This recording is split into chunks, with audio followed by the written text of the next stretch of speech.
आज पूरे मुल्क में योम आज़ादी की तकरीब धूमधाम के साथ मनाई गई। रियासती वजीर बराए अक़लियती उमूर हाउसिंग वक्फ ज़मीर अहमद खान ने भी अपने इंचार्ज ज़िले हॉस्पेट यानी विजयनगर ज़िले के योम आज़ादी की तकरीब में हिस्सा लिया। रिवायती अंदाज में परचम कुशाई के बाद ज़मीर अहमद खान ने अवाम से खिताब करते हुए कहा कि उनकी खुशकिस्मती है कि वो विजयनगर ज़िले में दूसरी मरतबा झंडा लहरा रहे हैं। इन्होंने कहा कि विजयनगर ज़िला अपनी अजीम तारीख़ रखता है। इन्होंने कहा कि आज़ादी में हिस्सा लेने वाले लोगों को हमेशा याद रखना चाहिए, इनके खिदमात को हम कभी फरामोश नहीं कर सकते। इस मौके पर ज़मीर अहमद खान ने अपने पोर्टफोलियो हाउसिंग में दिए जाने वाले मकानात और उसके तफसीलात भी बताई और साथ ही रियासती हुकूमत के दिए जाने वाले 5 गारंटी और मुख्तलिफ प्रोग्रामों की तफसीलात भी बताई। इन्होंने कहा कि रियासत की तरक्की उनका मकसद है और रियासती हुकूमत हर मुमकिन कोशिश कर रही है कि लोगों को किस तरह से पूरी तरह से फ़ायदा पहुँच सके।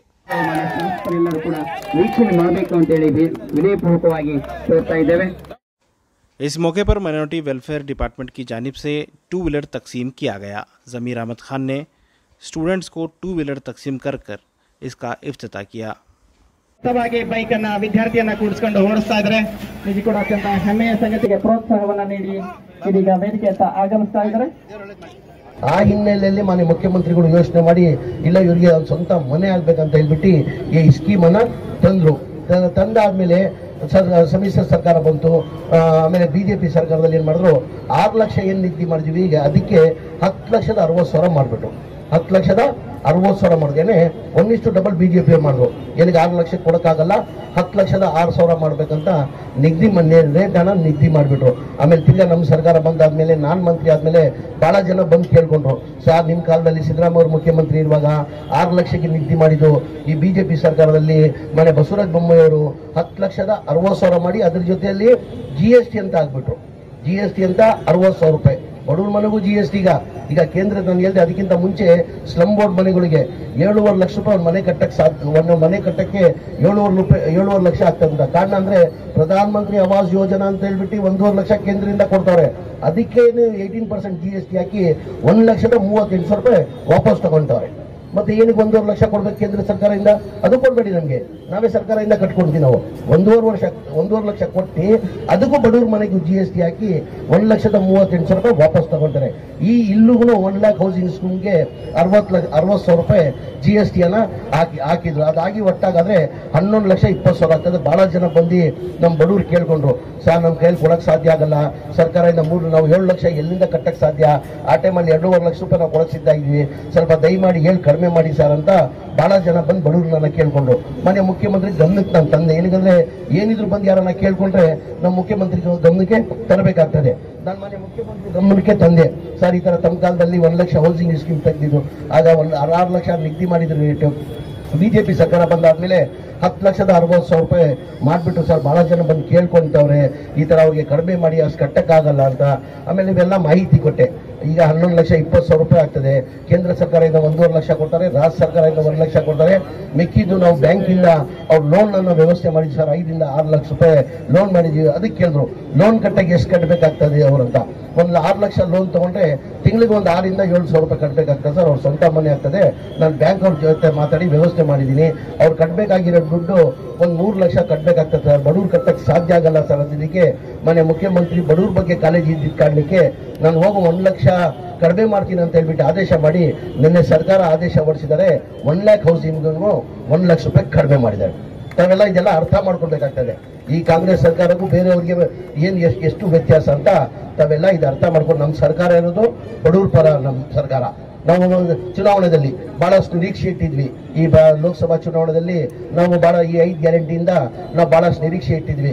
ಕನಿಷ್ಠ ನಮಗೆ 17 ರಿಂದ 18 ಸೀಟ್ ಬರ್ತಂತ ನಾವು ನಿರೀಕ್ಷೆ ಇಟ್ಟಿದ್ವಿ। ನಿರೀಕ್ಷೆ ತಕ್ಕಂಗೆ ರಿಸಲ್ಟ್ ಬಂದಿಲ್ಲ। ನಾವು 18 ರಿಂದ 20 ನಿರೀಕ್ಷೆ ಇಟ್ಟಿದ್ವಿ, ನಾವು 9 ಗೆದ್ವಿ। ಹೋದ್ ಸತಿ ನಾವು 2019 ಒಂದೇ ಗೆಲ್ಲಕ್ಕೆ ಸಾಧ್ಯ ಆಯ್ತು, ಈ ಬಾರಿ 9 ಸೀಟ್ ಗೆದ್ವಿ। ಅದಾದ್ಮೇಲೆ ಬಹಳ ಜನ ಬಂದು ಮುಖಂಡರುಗಳು ಎಲ್ಲ ಬಂದು ಮನೆಯ ಮುಖ್ಯಮಂತ್ರಿಗೆ ಮನೆಯ ಉಪಮುಖ್ಯಮಂತ್ರಿಗೆ ಸರ್ ಈ ಗ್ಯಾರಂಟಿ ಕೊಟ್ಟಿದ್ದು ನಮ್ಗೆ ಏನೇನು ಉಪಯೋಗ ಆಗಿಲ್ಲ, ಈ ಗ್ಯಾರಂಟಿಗಳನ್ನ ತೆಗೆದಾಕಿ ಸುಮ್ಮನೆ 55-60 ಸಾವಿರ ಕೋಟಿ ಪ್ರತಿ ವರ್ಷ ಕೊಡ್ತಾ ಇದ್ದೀರ ನೀವು, ಇದರಿಂದ ಏನು ಉಪಯೋಗ ಆಗಿಲ್ಲ, ಈ ಗ್ಯಾರಂಟಿಗಳನ್ನ ತೆಗೆದಾಕಿ ಅಂತ ಮಾನ್ಯ ಮುಖ್ಯಮಂತ್ರಿ ಬಂದು ಹೇಳಲಾದ್ಮೇಲೆ ಮಾನ್ಯ ಮುಖ್ಯಮಂತ್ರಿಗಳು ಒಂದೇ ಮಾತಂದ್ರು, ಈ ಗ್ಯಾರಂಟಿ ನಾವು ಕೊಟ್ಟಿರೋದು ರಾಜಕೀಯ ಲಾಭಕ್ಕೋಸ್ಕರ ಇಲ್ಲ, ಬಡವ್ರಿಗೆ ಒಳ್ಳೇದಾಗ್ಲಿ ಅಂತ ಕೊಟ್ಟಿರೋದು. ನಮ್ಮ ಸರ್ಕಾರ ಯಾವತ್ತವರೆಗೂ ಇರ್ತದೆ, ಅವತ್ತವರೆಗೂ ನಾನು ಗ್ಯಾರಂಟಿ ಯಾವ ಕಾರಣಕ್ಕೆ ನಾನು ನಿಲ್ಸಲ್ಲ ಅಂತ ಹೇಳಿದ್ರು. ನಿಲ್ಬೋದಾಗಿದ್ದಿಲ್ಲ, ನಾವು ನಿರೀಕ್ಷೆ ತಕ್ಕಂತ ಬಂದಿಲ್ಲ. ಅಂದ್ರೆ ನಮ್ಮ ಕಾಂಗ್ರೆಸ್ ಸರ್ಕಾರ, ನಮ್ಮ ಸರ್ಕಾರ ಇರದೆ ನಾವು ಬಡವ್ರ ಪರಾಗಿರೋದು. ಹಾಗಾಗಿ ತಮ್ಗೆಲ್ಲ ಹೇಳ್ತಾ ಒಂದು ಗಂಟೆ ಆಗಿರೋದು ತಮ್ಗೆಲ್ಲ ಗೊತ್ತೈದೆ. ಚೈನ್ ಲಿಂಗ್ ಮೊನ್ನೆ ಇದರಲ್ಲಿ ತುಂಗಭದ್ರಾ ಡ್ಯಾಮ್ ಅಲ್ಲಿ ಚೈನ್ ಲಿಂಗನ ಕಟ್ಟಾಗಿ ಸ್ವಲ್ಪ ರೈತರು ಆತಂಕದಲ್ಲಿದ್ರು. ದಯಮಾಡಿ ಏನು ಭಯ ಬೀಳೋದು ಏನು ಅಗತ್ಯ ಇಲ್ಲ. ಆ ಚೈನ್ ಲಿಂಗ್ ಏನು ಕಟ್ಟಾಗಿದೆ, ಸ್ವಲ್ಪ ನೀರು ಹರಿತಾ ಇತ್ತು, ಅದಕ್ಕೆ ಒಂದು ಟೆಕ್ನಿಕ್ ಅವರೆಲ್ಲ ಬಂದು ಅವರೆಲ್ಲ ಅಡ್ವೈಸ್ ಮಾಡಿಬಿಟ್ಟು ಈಗ ಸ್ಟಾಪ್ ಗೇಟ್ ಅಂತ ಮಾಡ್ತಾ ಇದೀವಿ. ಸ್ಟಾಪ್ ಗೇಟ್ ಅಂತ ಮಾಡಿ ಅದು ನೀರು ನಿಲ್ಸಕ್ಕೆ ನಾಳೆ ಅದು ನಿನ್ನೆ ಪೂಜೆ ಮಾಡಿದ್ದೀವಿ. ನಾಳೆ ಆ ಗೇಟ್ ಅನ್ನು ಹಾಕ್ತಾರೆ. ದಯಮಾಡಿ ರೈತರಿಗೆ ನಾನು ಮನವಿ ಮಾಡ್ಕೊಳ್ತೀನಿ, ದಯಮಾಡಿ ತಾವು ಯಾರು ಭಯ ಬೀಳಕ್ ಅಗತ್ಯ ಇಲ್ಲ. ಅದು ಇದ್ದಲ್ಲೇನೆ ನೀರು ನಿಲ್ಸೋದು ಅವಾಯ್ಡ್ ಆಗ್ತದಂತ ಟೆಕ್ನಿಕ್ ಅವರು ಹೇಳ್ತವ್ರೆ. ಏನು ಸಮಸ್ಯೆ ಆಗಲ್ಲ, ಈ ಗೇಟ್ ಹಾಕ್ಬಿಟ್ರೆ ನೀರನ್ನ ನಿಲ್ಲಕ್ಕೆ ಸಾಧ್ಯ. ಹಂಗೂ ನೀರೇನಾರ ಆದ್ರೂ ಮುಂದೆ ನೋಡೋದು. ಇನ್ನ ಈಗೇನು ನಾವು ಚಿಂತೆ ಮಾಡೋದು ಬೇಕಾಗಿಲ್ಲ. ಮುಂದೇನಾದ್ರು ತಿರ್ಗಾ ಸಮಸ್ಯೆ ಏನಾದ್ರು ಬಂದ್ರೆ, ಈಗ ನಮ್ಗೆ ಈಗ ಸದ್ಯಕ್ಕೆ 92 TMC ಇದೆ, 92 TMC ಇದೆ. ಆ ಚೈನ್ ಲಿಂಕ್ ಅನ್ನ ಕಟ್ಟಾಗಿರೋದು ಅದು ರೆಡಿ ಮಾಡ್ಬೇಕಾದ್ರೆ ಕನಿಷ್ಠ 60 TMC ನಾವು ನೀರನ್ನ ಖಾಲಿ ಮಾಡ್ಬೇಕಾಗ್ತದೆ. ಆಗ ಯಾವಾಗ ಯೋಚನೆ ಇದೇನಾರ ಆಗ್ಲಿಲ್ಲ ಅಂದ್ರೆ ಮುಂದೆದದು ದಯಮಾಡಿ ರೈತರಿಗೆ ನಾನು ಮನವಿ ಮಾಡ್ಕೊಳ್ಳೋದು, ಯಾರು ಭಯ ಬೀಳೋದ್ ಬೇಕಾಗಿಲ್ಲ. ದೇವ್ರ ಮೇಲೆ ಭಾರ ಇದೆ. ಈ ಬಾರಿ ಮಳೆ ಬರ್ತಾ ಇದೆ, ನಾವು ಯಾರು ನಿರೀಕ್ಷೆ ಇಟ್ಟಿಲ್ಲ ಇಷ್ಟು ಮಳೆ ಬರ್ತದಂತ. ಎಲ್ಲ ಕಡೆ ಸಮಸ್ಯೆ ಇತ್ತು, 2 ತಿಂಗಳ ಹಿಂದೆ ಬಹಳ ಸಮಸ್ಯೆ ಇತ್ತು, ಮಳೆ ಬಂದಿಲ್ಲ, ನೀರು ಕುಡಿಯೋ ನೀರಾಗಲ್ಲ ಸಮಸ್ಯೆ ಇತ್ತಂತ.